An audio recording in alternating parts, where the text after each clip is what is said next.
Good evening आप सभी को। हम पढ़ रहे थे फर्स्ट ग्रेड बायोलॉजी के बारे में, जिसमें हमारी यूजी लेवल पर 4 नंबर यूनिट है, जिसमें हमें algae, fungi, bryophyta, pteridophyta, gymnosperm के बारे में है वो हमें दिया गया है। जिसमें से हमने जो एल्गी वाला पार्ट है वो हमने कंप्लीट कर लिया।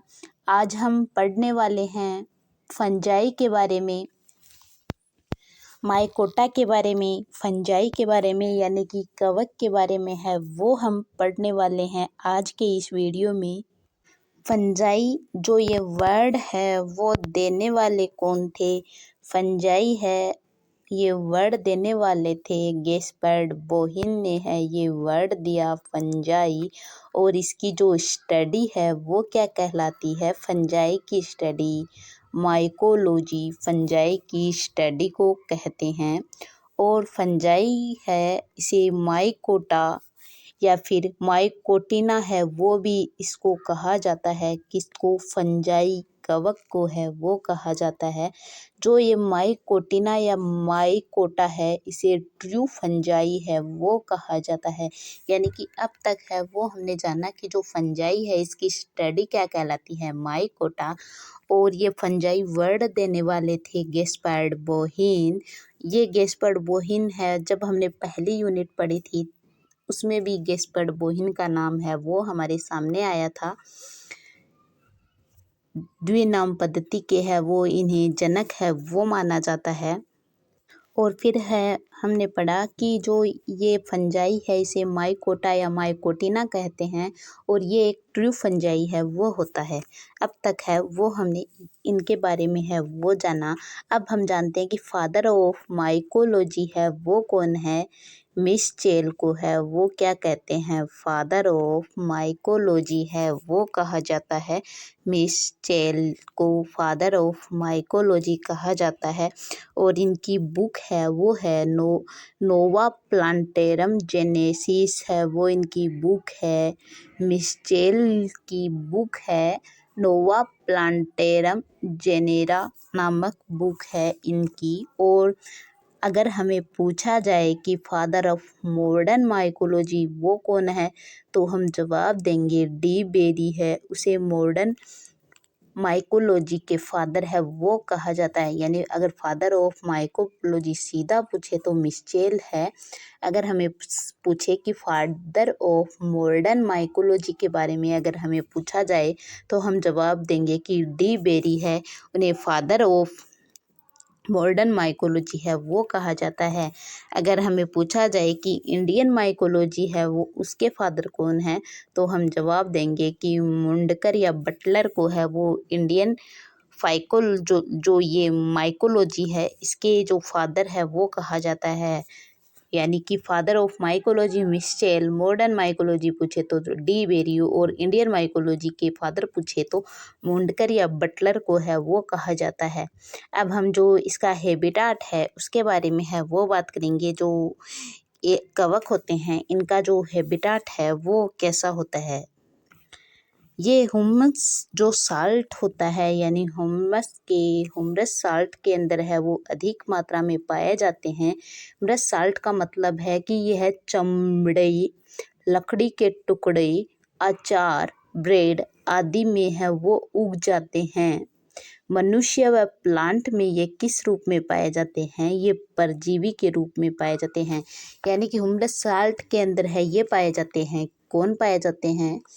जो ये फंजाई होते हैं वो पाए जाते हैं। और जैसे कि चमड़े, लकड़ी के टुकड़े, अचार, ब्रेड आदि के अंदर जो फफूंद आ जाती है वो ही तो फंजाई है, वो ही कवक है। मनुष्य व प्लांट्स में किस रूप में पाए जाते हैं? ये परजीवी के रूप में है वो प्रेजेंट होते हैं। क्लोरोप्लास्ट, जो क्लोरोप्लास्ट है इनके अंदर है वो एब्सेंट होता है फंजाई के अंदर। और ये हेटेरोट्रोफिक होते हैं, फूड मृत कार्बनिक पदार्थों से है ये प्राप्त करते हैं। यानी कि इनके अंदर क्या एब्सेंट होता है? क्लोरोप्लास्ट एब्सेंट होता है। और ये हेटेरोट्रोफिक होते हैं यानी कि दूसरे जो जंतु होते हैं या फिर सड़े गले जो जीव जंतु होते हैं उनसे अपना भोजन है वो प्राप्त करते हैं। ये अगला है हमारा कि ये मृत कार्बनिक पदार्थों से है वो अपना भोजन है वो प्राप्त करते हैं। अब हम जानेंगे कि इनके जो हेटेरोट्रोफिक तो होते हैं, हेटेरोट्रोफिक में इनके दो प्रकार के जो स्रोत हैं वो होते हैं। एक तो होता है सेफ्रोफाइटिक और एक होता है पैरासाइटिक, यानी कि मृतोपजीवी और परजीवी के रूप में है ये अपना जो भोजन है वो प्राप्त करते हैं। कवक अपना भोजन दो चीज़ों से प्राप्त करते हैं, एक तो मृतोपजीवी से और एक प्राप्त करते हैं परजीवी से। मृतोपजीवी यानी सेप्रोफाइटिक का मतलब है कि डेड ऑर्गेनिज्म मैटर से है ये अपना भोजन प्राप्त है वो करते हैं, जैसे कि ब्रेड, सड़े गले फल, सब्जियां और गोबर से है ये अपना भोजन है वो प्राप्त करते हैं। शरीर की सामान्य सतह से है वो भोजन है वो प्राप्त करते हैं, यानी कि इनमें जो पोषण होता है वो किस विधि के द्वारा होता है, एब्जॉर्वेशन विधि के द्वारा। ये क्वेश्चन सीधा पूछा गया है एग्जाम के अंदर कि जो कवक होते हैं वो मृतोपजीवी के रूप में है वो अपना भोजन है वो किस रूप में प्राप्त करते हैं, तो वो प्राप्त करते हैं एब्जॉर्वेशन विधि के द्वारा अपना जो भोजन है पोषण है वो प्राप्त करते हैं। और जो ये फंजाई है इन्हें कहा जाता है ओस्मोट्रोफी। ओस्मोट्रोफिक का मतलब है कि ये शरीर की सामान्य सतह होती है उसके द्वारा है ये अपना भोजन है वो प्राप्त करते हैं ये फंजाई। अगला है पैरासाइटिक। पैरासाइटिक का मतलब है कि जब जो पैरासाइटिक यानी कि परजीवी किसी दूसरे जीव के ऊपर रहकर हम जब भोजन प्राप्त करते हैं तो वो होता है पैरासाइट।